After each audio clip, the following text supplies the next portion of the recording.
குடிநீர் விற்பனைக்கு இல்லை, வந்தவன தடை சட்டம் போட்டுருவேன். எந்த முதலாளியும் உறிஞ்சி வைக்க முடியாது. தாயின் மாரில் பால் குடிக்கலாம், மாரை அறுத்து ரத்தம் குடிப்பதை ஒரு மானத்தமிழ் மகன் சகிக்க மாட்டேன். தூக்குடா.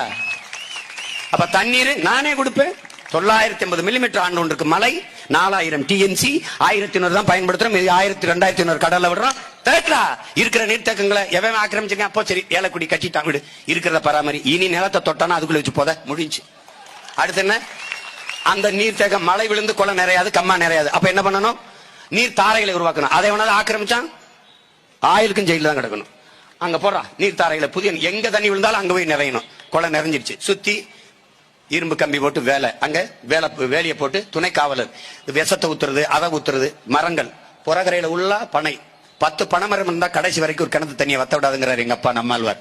1000 அடிக்கு கீழே போய் தண்ணி உறிஞ்சி வச்சுக்கணும். போடுறான். இங்க மேல மரங்கள் அவ்வளவு என்ன வரும்? மா, பலா, முருங்கை. என் பிள்ளைகளுக்கு எது வேணுமா பறிச்சு சாப்பிடு போ போ. 3 முருங்கைக்கு 1000 ரூபாய்க்கு விற்கிது அமெரிக்கால. நான் முருங்கை ஏற்றுமதி சொன்னா வேணாம்ன்றேனா? உலகம் இயற்கை உணவுக்கு திரும்பிக்கிட்டு இருக்கு. ஈடு கொடுக்க முடியல, உற்பத்தி இல்ல. விவசாயி செத்து போயிட்டான். நமது சின்னம் விவசாயி. ஓட்டு பாருங்க ஓட்ட, அப்புறம் பாருங்க நாட்டை.